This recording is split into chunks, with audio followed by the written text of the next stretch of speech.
De regreso con ustedes, Maracaibo Irreverente, hablando con Ana María Osorio. Ella es experta en la parte de comunicación política y además también asesora.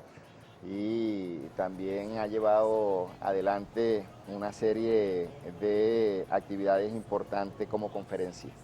Dejaba una pregunta al aire, y yo sé que ahí habrá mucha gente ahí pendiente. Estratega, gerente de crisis, experiencia. Yo, Víctor Ruth, dice, bueno, se me viene Manuel Rosales. Pero entonces me dice que no sea barajita repetida. Manuel participó en el 2006, ha sido gobernador, ha sido... ¿Cuál sería entonces ese elemento sorpresa? A ver, yo te estoy hablando de eso como un estratega político. Decirte yo al candidato estaría en el elemento de no sorprender, porque no, ya pondría sobre aviso al adversario, ¿sí? No te estoy hablando de la figura, sino cuál sería el ideal, ¿ok? Tú tienes que jugar con las improntas colectivas, qué es lo que está en el imaginario político, qué es lo que está en la mente, también en el sentir de cada uno de los venezolanos. ¿Quiénes se quedaron? No fueron los jóvenes, son que los más adultos, ¿sí o no? ¿Y con qué improntas tenemos que manejar con esas? ¿Qué es lo que la gente necesita? Cambio, transformación, confianza, pero también quién logró acompañarlos a ello, quién los llevó de la mano para mejorar el país. Entonces tú tienes que trabajar con eso cuando eres estratega para lograr posicionarte en el colectivo. Eso es lo primero. Y ese sería el elemento sorpresa en un proceso de primarias como este. Te estoy hablando como estratega político, pero si yo vengo y te digo los posibles candidatos, obviamente ya empiezo yo misma a autodestruir el elemento sorpresa.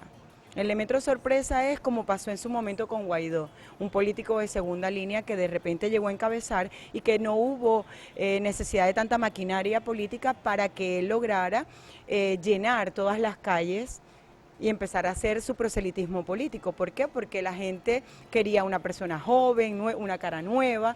Lamentablemente el chico no estaba preparado y no estaba apto para el cargo en el que se enfrentaba, pero sí fue un elemento sorpresa. A eso es a lo que me refiero como estratega. Decirte quién es el candidato ideal sería ya salirme como estratega y hablarte como una persona que sigue siendo sujeto, que tiene emociones, que maneja los sentidos y que te va a decir al final quién de todos los actores que ha evaluado en todas las salas de choque, quién es el actor ideal. Ahora, hablar del evento sorpresa, sorprendeme, porque entonces viene un momento en el que me dices el problema técnico de las primarias, me dices el factor con respecto a la unidad y el descrédito entre candidatos, la dificultad en lo que corresponde a conseguir toda la ubicación de los centros de votación. Entonces me lleno de desesperanza y puedo decir yo, ajá, ¿y entonces qué hago? Mira, los venezolanos o los ciudadanos en general tenemos algo, que siempre pensamos que la peor crisis es la que nosotros vivimos, no las que vivieron antes. Acá en Venezuela, para lograr una estabilidad política del paso de la dictadura a la democracia, hubo acuerdos, como el Pacto de Punto Fijo, por ejemplo, y donde se sentaron unos partidos políticos a llegar a una negociación y acuerdo, donde surgieron figuras como grandes empresarios también, porque eran los encargados de la parte económica, de agricultura, de alimentación, etcétera, como Eugenio Mendoza, por ejemplo. ¿Verdad? Entonces, ¿por qué en este momento no puede tener la suficiente madurez política ni entender la envergadura o la situación que estamos viviendo en Venezuela para que se llegue a un pacto entre todos los actores políticos?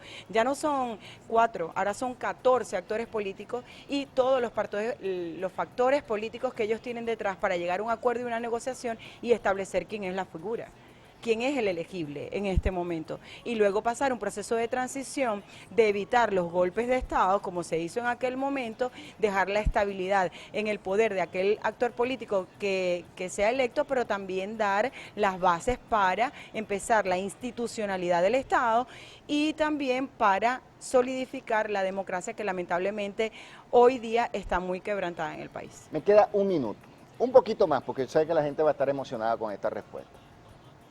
Para llegar a muchas garantías con respecto al proceso de elección presidencial, ¿recomendarías a la oposición sentarse y llegar a acuerdos con el gobierno nacional? Claro, es que la política es el arte de la negociación y los acuerdos, pero también es interno. La oposición tiene que organizarse, dejar las acciones pusilánimes, entender que si quieren ganar la elección tienen que trabajar y trabajar muy duro, velar por el voto, la participación, los testigos electorales, la organización, la arquitectura y sobre todo la maquinaria electoral. Eso es lo que no pueden dejar de lado. Y dejar eso, el tema de que los acuerdos, la negociación, las reuniones empiezan después de las 11 de la mañana. No, el que quiere trabajar y llegar al poder no solamente lo ostenta, se organiza, forma los equipos y trabaja en pro de ellos. Se nos ha ido el programa, pero antes de eso yo quiero que hablemos un poquito del Beque Mondenga el día de hoy, barajar, a ver qué nos dice Ana María Osorio, ¿qué significa barajar? Barajar, a mi modo de ver, es mover todas las piezas en función de al final sacar una. Yo creo que, bueno, Ana María hoy ha barajado muy bien la cosa. Vamos a ver qué significa barajar. Es el Beque Mondenga del día de hoy. Mezclar y cambiar de orden repetidas el orden repetida de las cartas de una baraja, separándolas en dos montones y volviéndolas a juntar de modo que entren las de un montón entre las del otro, antes de repartirlas para el juego. Ejemplo, Ana María le gusta barajar las cartas para jugar y la ha barajado muy bien en la parte política y nos ha llenado también de esperanza, pero con mucha objetividad. Muchísimas gracias, Ana María, por un placer tu presencia para mí acá estar en nuestro acá. programa y esperamos tenerte al menos, mientras que se da todo este proceso, al menos una vez al mes. Vamos a hacer ese compromiso, ¿te parece? Con todo gusto. A ustedes, como siempre le digo, no terminen su día sin hacer que el de otro sea especial. Chao.